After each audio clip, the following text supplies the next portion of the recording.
Biden's still up big in the polls. The reason he's up big is not even necessarily because he's doing so well. It's that, look at who his opponent is. Too much mayhem, too much chaos. They change their strategy every 2.5 days. The Trump campaign does this time around.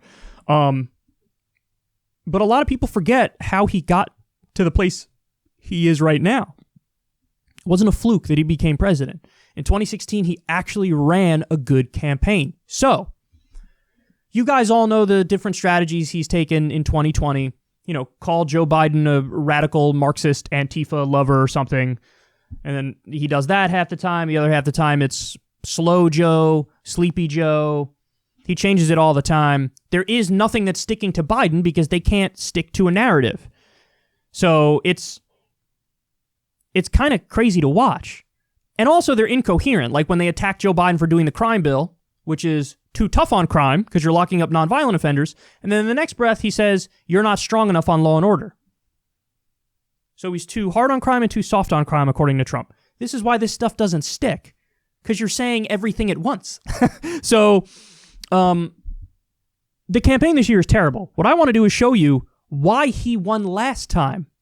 Trump released an ad in 2016, his closing argument ad, and I really do think this highlights how his campaign was so much better than it got credit for and why he was able to effectively pick off the election by taking the Rust Belt. So, without further ado, here's his 2016 closing argument ad, and just think about how his campaign is today as you watch this. Our movement is about replacing a failed and corrupt political establishment with a new government controlled by you, the American people. The establishment has trillions of dollars at stake in this election. For those who control the levers of power in Washington, and for the global special interest, they partner with these people that don't have your good in mind. The political establishment that is trying to stop us is the same group responsible for our disastrous trade deals, massive illegal immigration, and economic and foreign policies that have bled our country dry. The political establishment has brought about the destruction of our factories and our jobs as they flee to Mexico, China, and other countries all around the world. It's a global power structure that is responsible for the economic decisions that have robbed our working class, stripped our country of its wealth, and put that money into the pockets of a handful of large corporations and political entities. The only thing that can stop this corrupt machine is you. The only force strong enough to save our country is us. The only people brave enough to vote out this corrupt establishment is you, the American people. I'm doing this for the people and for the movement, and we will take back this country for you, and we will make America great again.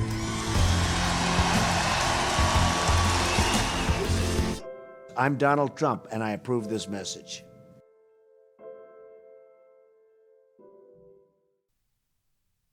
That's why he won. That's why he won. He says, I'm repping the people, not the special interests. He brings up the trade deals, factories shutting down, jobs being shipped overseas. He says the words working class, which I don't think a Republican has ever said ever or ever said since. And then he brings up income and wealth inequality.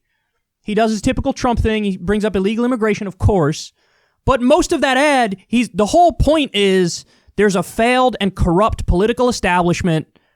I'm not with them. I'm with you. And we're going to beat them. We're going to take them down.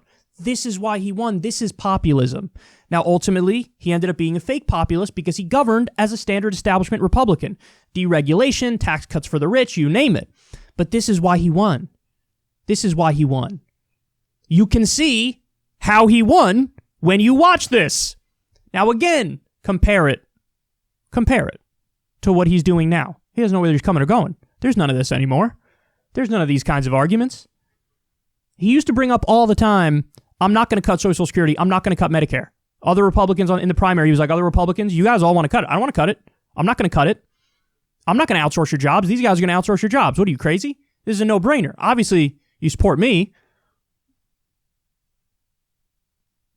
This is why he won. Now, you might say, well, Kyle, you're just biased in saying that, hey, his campaign was good back then, but you're not giving credit for him doing a good job today.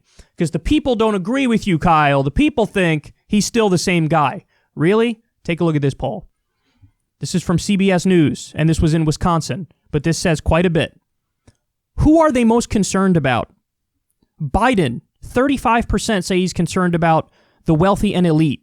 47% say he's concerned about the middle class. 18% say he's concerned about the poor. Trump, who is he concerned about? 60% say he's concerned about the wealthy and elite. Only 35% say the middle class, and 5% say the poor. In other words, they now see through him. They now see him like a typical politician. They don't think he's fighting for working class people because he's not fighting for working class people. Now you've had power. Now you've been in office. And what did you do with it? You deregulated, you destroyed the Consumer Financial Protection Bureau, and you cut taxes for the rich. 83% of the benefits of his tax bill go to the top 1%. That tax bill raises taxes on everybody making $75,000 a year or less over a decade. Any tax cuts for the wealthy and corporations? Permanent. Any tax cuts for you? Temporary. They saw you govern, and you didn't govern like the guy in that ad. You governed like an elitist. So now people see through you. The fake populist tap dance worked in 2016. Now he's listening to guys like Larry Kudlow, the least populist person on the planet, the most elitist person on the planet. What do you expect? What do you think's going to happen? So Joe Biden is crushing Trump on the issue of who are you representing? 60% Trump is representing the elite. Only 35% say Biden is representing the elite, the wealthy and the elite. And that's why it's very likely that this election will be very, very different.